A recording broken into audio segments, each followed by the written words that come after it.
চালালি না রাজপথ, সিলন না ঢাকা, সিলন না ঢাকা, দিল্লি না ঢাকা। প্রিয় দেশবাসী, আপনাদের মাধ্যমে বলতে চাই, প্রিয় জলাযুদ্ধবাসী, প্রিয় বিপ্লবী ভাইয়েরা, আপনাদের মাধ্যমে বলতে চাই, এই দেশে ধর্ষণ হয় কারা? যারা শ্রমজীবী মানুষ, যারা গরিব মানুষ, যারা দিন আনে দিন খায়, তাদের সন্তানরা ধর্ষণ হয়। কোন এমপি মন্ত্রীর সন্তানরা এই দেশে ধর্ষণ হয় না। আর এই দেশে ধর্ষণের বিচার 54 বছরে কোন সরকার করতে পারে নাই। 54 বছরে কোন সরকার করতে পারে না এই দেশে ধর্ষণের।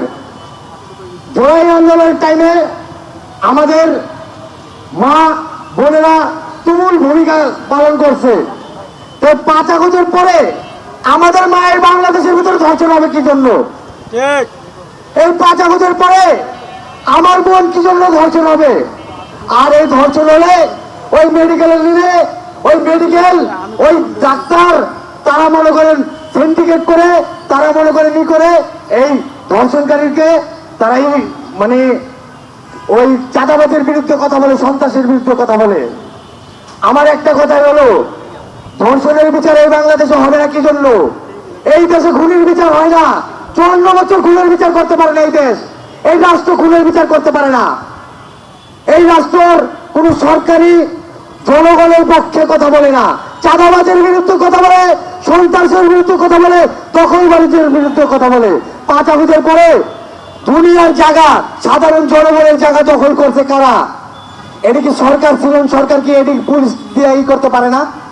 আমি পুলিশ ভাইকে বলবো, আপনারা 5 আগস্টে যে ভুল করছেন, আপনারা আসাদুল কামালের কথা শুনে যে ভুল করছেন, এই সিভিল সরকারের কথা শুনে যদি আপনারা ভুল করেন, আপনাদেরকে বাংলার জনগণ মাফ করছে, ছাড় দিছে, আর কিন্তু ছাড় দিবে না।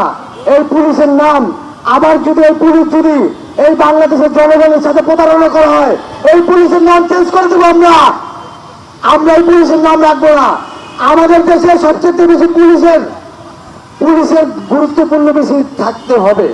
আমার আরেকটা কথা, এই দেশে যদি খুনের বিচার যদি না করতে পারেন, হাদি ভাইয়ের বিচার যদি না করতে পারেন, বাংলাদেশের জনগণ হাদি ভাইয়ের যে ভালোবাসার লোক আছে, একটাই আরেকটা ঐক্যদান করতে পারবে।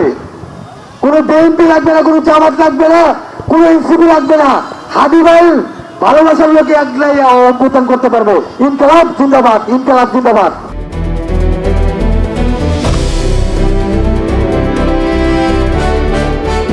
দিনাজপুর টিভি মানুষের জীবনের কথা বলে।